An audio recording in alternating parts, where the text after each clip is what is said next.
Novembre 2017. Nord de Sulawesi, Indonésie. Lorsqu'elle met le cap en direction des Philippines, The Ocean Mapping Expedition entre progressivement dans des eaux troubles et un étrange climat s'installe à bord de Fleur de Passion.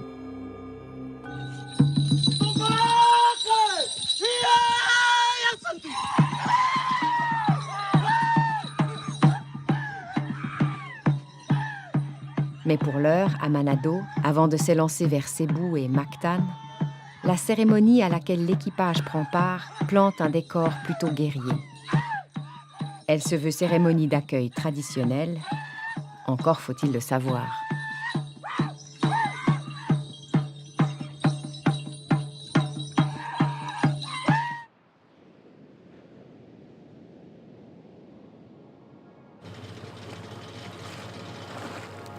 Quand Fleur de Passion lève l'ancre le 25 novembre, deux réalités se mêlent dans les esprits qui exacerbent la dramaturgie de l'étape à venir. C'est aux Philippines que Magellan trouva la mort en son temps, victime d'indigènes hostiles à ses velléités de conversion. À Mactan, précisément. Et aujourd'hui, pour atteindre cette petite île du centre de l'archipel, mieux vaut éviter les mauvaises rencontres dans le sud, l'une des régions du globe parmi les plus dangereuses en termes de piraterie.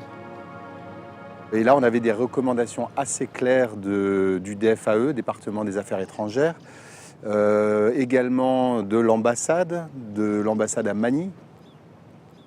Il fallait qu'on passe au large de Mindanao et qu'on déborde au moins de 150 000 l'île qui est entourée notamment de la mer de Sulu, qui est au sud de Mindanao, et qui est un peu aux origines de la piraterie, en tout cas en Asie du Sud-Est. C'est un endroit où il y a énormément d'archipels, d'îlots, qui favorisent beaucoup la piraterie. On est un bateau lent, extrêmement bas sur l'eau, donc très vulnérable à toutes ces possibles attaques. Donc pour moi, les choses étaient posées dès le départ, très claires. L'idée étant évidemment d'éviter ces zones, mais surtout d'adopter une attitude très pacifique s'il y avait une mauvaise rencontre qui se faisait.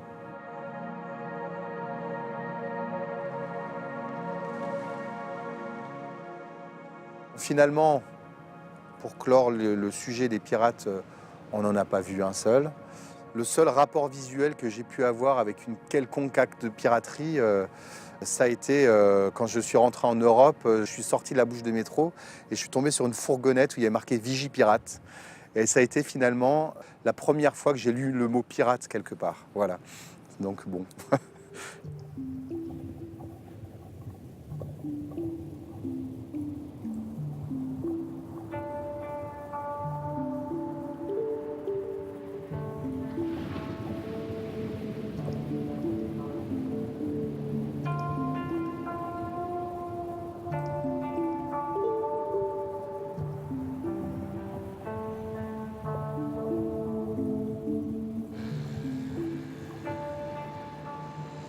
L'arrivée sans encombre en baie de Magellan, au nord de Mactan, résonne comme un soulagement.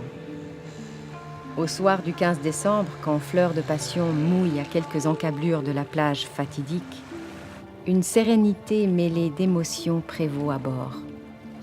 C'est donc là que tout s'est joué il y a bientôt 500 ans. On sait que Magellan a été pris aussi par surprise parce qu'il s'est retrouvé dans des eaux très peu profondes, donc avec une obligation de finir à pied, mais dans l'eau. Donc avec leurs lourdes armures, on les imagine handicapés par ce faible tirant d'eau. Et effectivement, impossible de continuer à progresser avec notre moteur hors bord, donc faible tirant d'eau. On a fini à la pagaie et puis à pied à tirer l'embarcation parce qu'on avait très très peu d'eau. Voilà, donc on s'est tout de suite retrouvé à comprendre vraiment sur le terrain comment ça a pu se passer.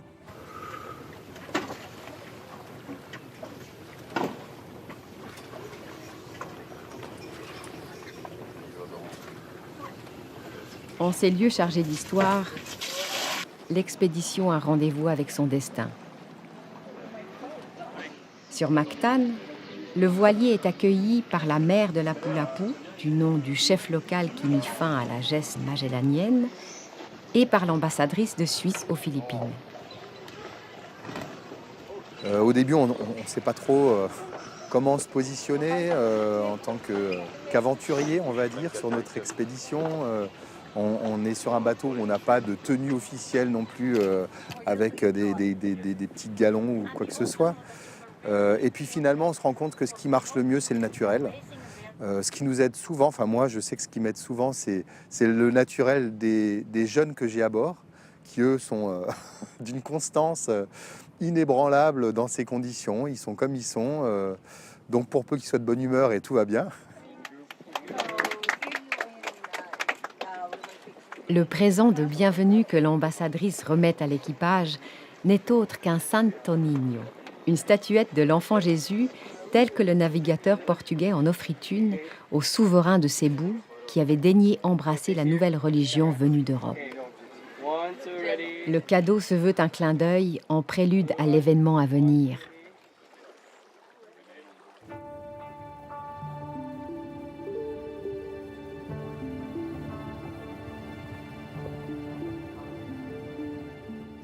Le 20 janvier 2018 au petit matin, Fleur de Passion a l'insigne honneur de participer au Sinulogue, gigantesque festival célébrant l'arrivée du christianisme aux Philippines il y a 5 siècles. Pavoisé aux couleurs suisses, le voilier est le premier bateau étranger à prendre part à la parade navale qui regroupe des centaines d'embarcations dans le chenal qui sépare Mactan de Cébou.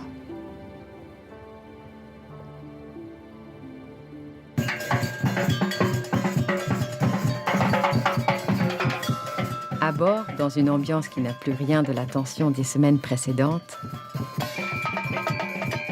tout n'est plus que danse, musique et esprit de la fête dans une joyeuse cacophonie.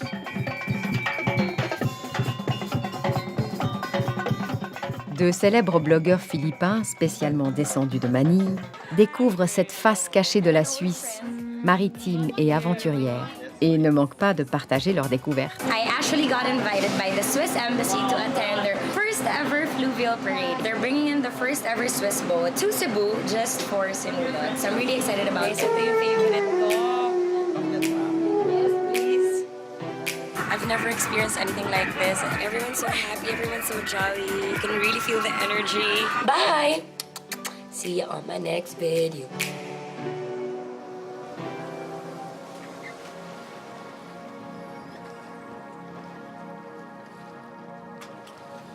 Mais qu'on ne s'y trompe pas. Quasiment 3 ans après Séville, l'escale à Mactan marque un nouveau départ pour l'expédition.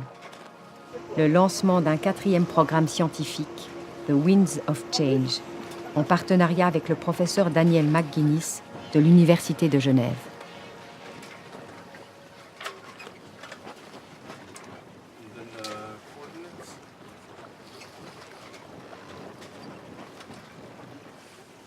The Winds of Change program aboard Fleur de Passion is an ambitious program to monitor carbon dioxide and methane concentrations in the atmosphere over all the global oceans and coastal oceans. In the past decade, the technology to measure these gases, especially methane, has gotten much more advanced and the equipment is much smaller. So we took the opportunity to install this equipment aboard Fleur de Passion as it takes up a very limited amount of space, requires no maintenance, and has very little power drain. We have to go off. Please try to fill it up all the way. Boats such as Fleur de Passion provides a very interesting research platform for such type studies.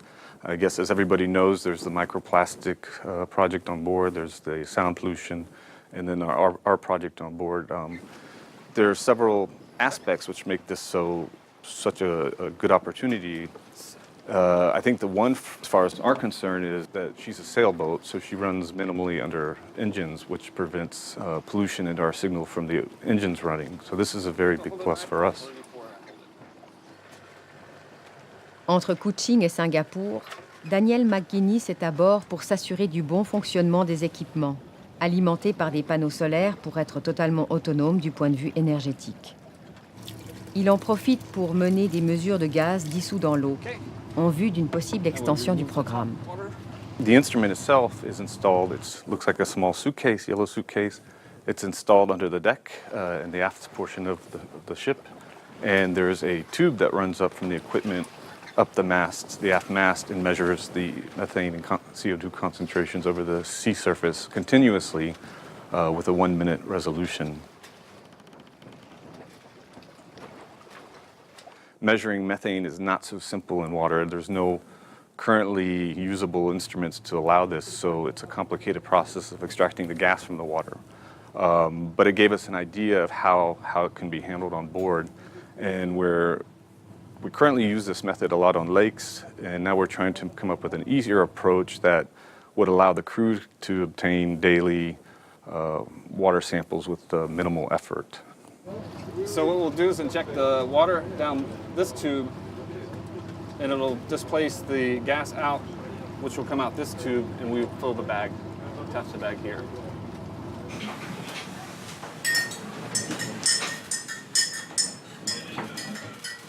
The system itself uses a system of spectrometry that uses a laser to measure the refraction of these gases. So the more gas comes into the chamber, the more the laser is refracted. The data are downloaded by the crew at a regular interval, and they send it to us by email right now, and we analyze it back here at University of Geneva and keep them updated on the results of the expedition so far. So we can see the screen. It looks like we have 540. Atmospheric methane concentrations have been rising over the last century, and it's particularly increased in the last 100 years or so with the Industrial Revolution. Its residence time in the atmosphere is on the order of a decade.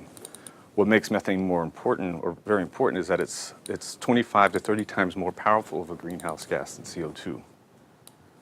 Given the short residence time in the atmosphere, it's actually something we can approach mitigation techniques for, such as better management practices in agriculture, better treatment of wastewater, reducing overall pollution into the coastal regions. So it's a topic where we can measure, identify, and in some cases possibly mitigate these emissions.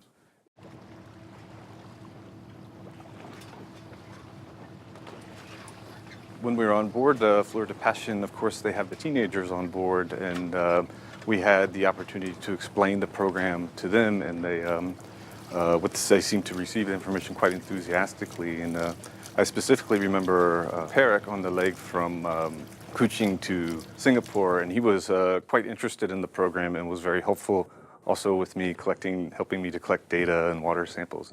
Alors ouais, pour moi c'était une première de rencontrer un chercheur. Souvent on est un peu cloîtré dans nos idées, les chercheurs ils sont dans leur laboratoire en blouse blanche et ils sortent jamais. Alors du coup c'était super quoi, de voir ces personnes du coup qui a brisé tous ces clichés finalement, que non, les chercheurs c'est des gens du coup très sérieux, mais qui savent aussi du coup travailler dans la bonne humeur, en rigolant. Et du coup, j'ai vu plein d'aspects sur le côté scientifique que j'ai beaucoup apprécié du coup. Ouais. I don't know if you want to film me shaking this for 2 minutes.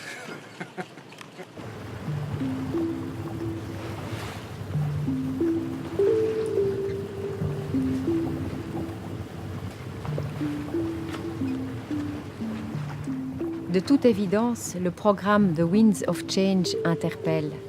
Lors de l'escale à Singapour en mars 2018, l'expédition partage les premiers résultats avec une audience à la fois intriguée et séduite par ce qu'un voilier, à plus forte raison suisse, est en train d'apporter à la compréhension de l'impact humain sur les océans. Avec le soutien de l'ambassade de Suisse et de l'université James Cook, l'équipage enchaîne conférences de presse, visites publiques, présentations ou encore soirées VIP à bord de Fleur de Passion.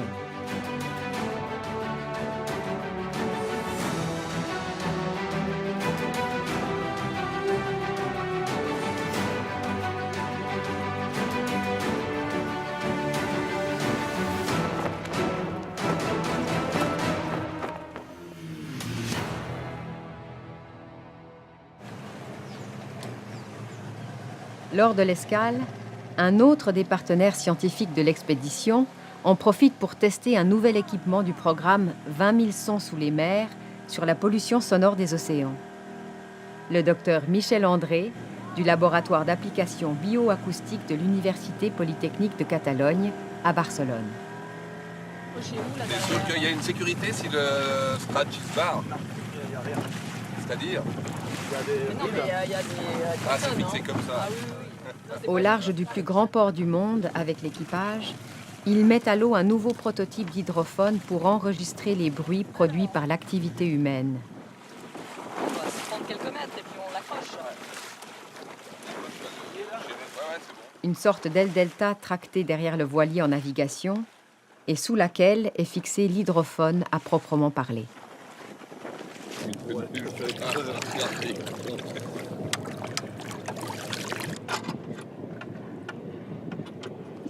Top.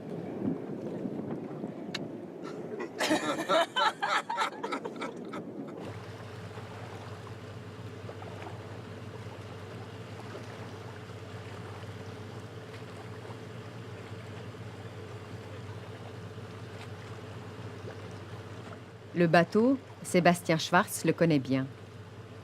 Skipper à bord de Fleur de Passion depuis 2009 après avoir participé à sa restauration, à la barre à tour de rôle depuis le départ autour du monde, il ne peut que se réjouir de le voir ainsi placé au service des projets scientifiques.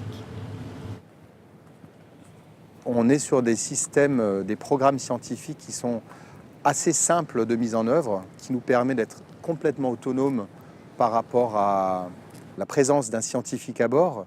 Mais évidemment, on est dans un esprit scientifique avec une rigueur scientifique absolument cruciale pour que les résultats puissent être exploitables. Toujours chapeauté par un responsable scientifique, un responsable de ces programmes à bord.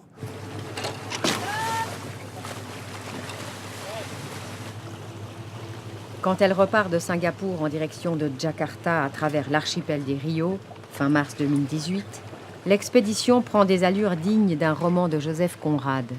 Pas un souffle d'air en ces régions équatoriales écrasées d'une chaleur moite qui colle à la peau. Cargo à l'ancre immobilisé sur une mer sans mouvement. Ambiance de plomb sur un pont chauffé à blanc. Au printemps 2018, depuis la capitale indonésienne, l'expédition s'élance à travers l'océan Indien en direction de Madagascar, du Mozambique, puis de l'Afrique du Sud. Résolument, elle maintient son cap avec constance et conviction.